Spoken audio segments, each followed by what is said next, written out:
शेतकऱ्यांचे असतील, शेतमजुरांचे असतील, महिलांचे असतील, हे तमाम जे प्रश्न आहे हे दुर्लक्षित करायचे. त्याकरता सरकार जाणीवपूर्वक नवीन नवीन वाद उकरून काढत आहे आणि दोन समूहांमध्ये, दोन विचारधारेमध्ये भांडणं लावण्याचा उपक्रम दुर्दैवाने हा सातत्याने करत आहे. राहिला कबूतर खाण्याच्या विषयाच्या अनुषंगाने, तर परिसरातल्या नागरिक आणि कबूतरखानेमधल्या परिसरात लोकांना होणारे आजार किंवा अलीकडच्या काळात जे फुफ्फुस जे आहेत याचे जास्तीत आजार हे कबुतरांमध्ये होत असल्याचं आढळून आल्याच्या पार्श्वभूमीवर कोर्टाने निर्णय दिला आणि या निर्णयाची अंमलबजावणी करत असताना आता सरकार त्यामध्ये तेढ निर्माण करत आहेत. म्हणजे दंगल घडवून आणण्याकरता सरकारच या घटनेला जबाबदार आहे. कबुतरांच्या विषयाच्या अनुषंगाने आणि जैन समाजाची एकंदरीत दयेचा, करुणेचा त्यांचा जो भाव आहे तो स्वागतार्ह आहे. आता याकरता आपण उपाययोजना शोधल्या पाहिजे.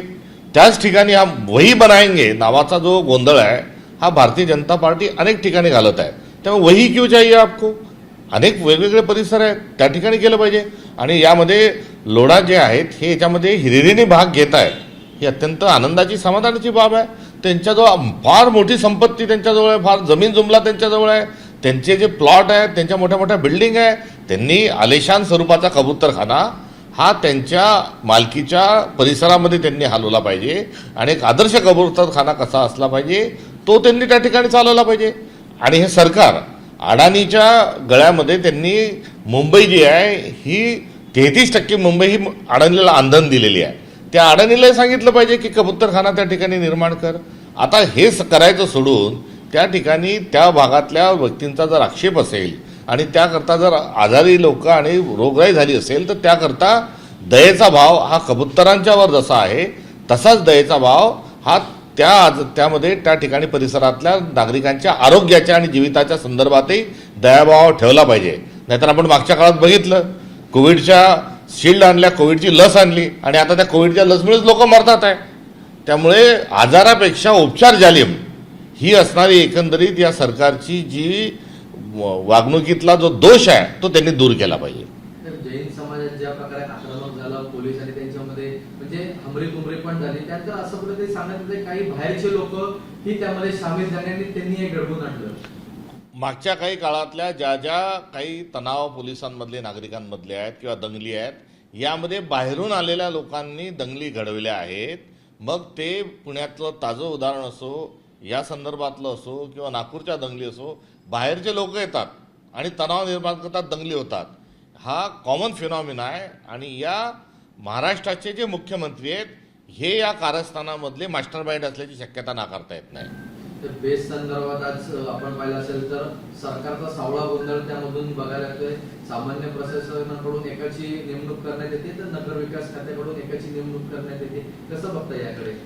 हा काही म्हणजे आम्ही अनेक दिवसांपासून म्हणतोय की हे गँग ऑफ ट्रिपल इंजिन सरकार आहे आणि या गँग ऑफ ट्रिपल इंजिन सरकारची गँग वॉर जी आहे ती या नियुक्तीच्या संदर्भातले हे एन्काउंटर्स नियुक्त्या ज्या आहेत या अनुषंगाने ती समोर आलेली आहे. त्यामुळे सरकार टोळी युद्ध कसं चालवत आहे त्याचं हे प्रतिबिंब आहे. एकनाथ शिंदेची पुन्हा एकदा दिल्लीवर आपल्याला पाहायला मिळते. काय म्हणाल, सातत्याने ते दिल्लीमध्ये जात आहेत? आता आगे देखो क्या होता है. आता ते सगळं हे अलबेल नाही आणि या सरकारमध्ये फार मोठ्या प्रमाणावर धुसफूस आहे आणि आता गँगवॉर जी आहे ही आता समोर येऊन ती आता सशस्त्र सुरू झालेली आहे आणि त्याकरता दारुगोळा आणण्याकरता इतर जावं लागत असावं. पण शिंदे गटाचे मंत्री अनेक वेळा काही गोष्टींमुळे समोर येत आहेत, विरोधी पक्षाकडून देखील त्यांच्या समोर गोष्टी आणल्या जातात, त्यावरती ही भेट वाटते आपल्याला. ते बेशरम सरकार आहे, हे अधर्मी सरकार आहे. त्यामुळे नैतिकता हा यांच्या अंगी नाही, सत्याची पाठराखण करणं यांच्या अंगी नाही. डान्स बारमध्ये 22 बारबाला या नाचताना आढळल्यानंतरही कुठली कारवाई होत नाही, तर एकादुरी तिर्राई हा खेळ खेळणाऱ्या मंत्र्यावरही आता कारवाई होत नाही. उलट त्यांना प्रोत्साहनपर क्रीडा खातं दिलं जात आहे.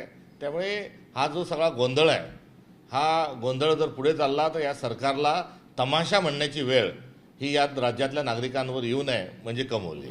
भारतीय जनता पार्टीच्या राज्यमंत्री मेघना बोर्डीकर यांच्या देखील 2-3 दिवसात एक व्हिडिओ व्हायरल होतोय. त्या एका अधिकाऱ्याला म्हणतात तुमच्या कानाखाली, याकडे कसं होतं? सत्तेची मुजोरी म्हणायची ना, कोणाच्या कानाखाली लावायपेक्षा आणि कोणाच्या कानाखालची भाषा करायपेक्षा आपल्या दिव्याखालचा जो अंधार आहे तो दूर करावा. आणि आता डॉनचे नवीन नवीन स्वरूप येत असताना आता हे जिंतूरला एक नवीन डॉन जो निर्माण होत आहे बीडच्या लगत, या डॉननी आता अधिक दादागिरी करू नये आणि महाराष्ट्रातली सभ्यता जी आहे ही सांभाळावी, ही त्यांच्याकडून असणारी माफक अपेक्षा आहे. उद्धव ठाकरे देखील दिल्ली दौऱ्यावरती आहेत. इंडिया आघाडीमध्ये बैठक उद्या होणार आहे, तर ते राहुल गांधी यांच्यावर देखील बैठक करणार आहेत. काय सांगाल या संदर्भात? महाविकास आघाडी विशिष्ट एका राजकीय अपरिहार्यातून किंवा आवश्यकतेतून ही निर्माण झाली होती. पुढच्या काळात भारतामध्ये ही इंडिया अलायन्स हा निर्माण झाला होता आणि या अलायन्सचा एक पार्टनर या नात्यानं ते आता जाऊन सर्वांशी जर भेटीगाठी घेत असतील तर तो आघाडी आणि युतीचा एक नियमित स्वरूपाचा एक भाग आहे. साहेब, मनसे सातत्याने परप्रांतीयांच्या विरोधात भूमिका घेते, कुठेतरी शिवसेना देखील त्यांच्या पाठीमागे असं चित्र दिसते. काँग्रेसची नेमकी यावरती काय भूमिका आहे? आणि काँग्रेसची भूमिका जी आहे ती संविधानाच्या संवर्धन संरक्षणाची आहे. आणि या देशामध्ये मोदी नावाचा एक प्रधानमंत्री असणारे व्यक्ती जी आहे ते भारताचं आणि पर्यायी कुठे महाराष्ट्राचे अतोनात नुकसान करत आहेत. तर दुसऱ्या बाजूला एकंदर जो लोकतंत्र आणि लोकशाही आहे त्याचा ते गळा घोटत आहेत.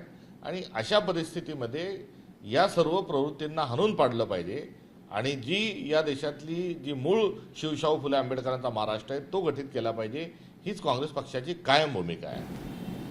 भारतीय जनता पार्टीचे प्रवक्ता साठे त्यांची आता जज म्हणून नियुक्ती झाली, याकडे कसं बघता? न्यायव्यवस्था ही थेट स्वरूपामध्ये सर्वोच्च आणि सत्याच्या अनुषंगाने पाठराखण करणारी एक धर्मव्यवस्था आहे. आणि धर्म म्हणजे काय, तर खऱ्याला खरं म्हणणे आणि खोट्याला खोटं म्हणणे हा धर्म आहे. तिथे कुठलाही अभिनिवेश नाही, की तिथे कुठलाही जो पक्ष आहे तो नाही, तर कुठल्या निरपेक्ष स्वरूपामध्ये आणि निस्पृह स्वरूपामधली वर्तणूक ही त्या ठिकाणी घडते. करिता आपण न्यायाला दान म्हणतो, न्यायदान आपण त्या ठिकाणी संबोधत असतो. आणि अशा ठिकाणी थेट आपल्या पक्षातच काम करणारे, एवढेच नव्हे तर पक्षाची भूमिका माध्यमांपुढे मांडणारी जर व्यक्तीची हायकोर्टात जर नियुक्ती होत असेल तर आता या न्यायव्यवस्थेमध्ये स्वतःचे कार्यकर्ते आणि स्वतःच्या पक्षातल्या लोकांना घुसवण्याचा हा थेट स्वरूपाचा एक डाव आहे. आणि परिणामी आगामी काळात या देशात अराजकता निर्माण झाली पाहिजे. हिअरिंगची कुठलीही व्यवस्था असली नाही पाहिजे, कुठल्याही तक्रारी असतील तर सांगू नका, अशी एक व्यवस्था या ठिकाणी या मनुवाद्यांना आपल्या देशात निर्माण करायची आहे. म्हणून स्वतःच्याच पक्षातल्या लोकांची वर्णी या न्यायव्यवस्थेमध्ये ते करत आहेत. न्यायदेवता म्हणजे काय, तर हातात तराजू आणि डोळ्यावर पट्टी, कोण आपला आहे कोण दुसरा आहे न बघता जे सत्य असेल ते करा. मात्र आता जी पुराव्यांच्या अनुषंगानं आता त्या तराजूमध्येही गोंधळ निर्माण करण्याचं काम सरकार करत आहे, तर दुसऱ्या बाजूला डोळ्यातली पट्टी काढून आपल्या पक्षाचा कोण आहे आणि आपल्या नेत्याचा कोणता निर्णय आहे हा लावण्याच्या अनुषंगानं आता व्यवस्था जात आहे का, असा एक मोठा प्रश्नचिन्ह या निमित्ताने निर्माण झाला आहे. एबीपी माझा, उघडा डोळे बघा नीट.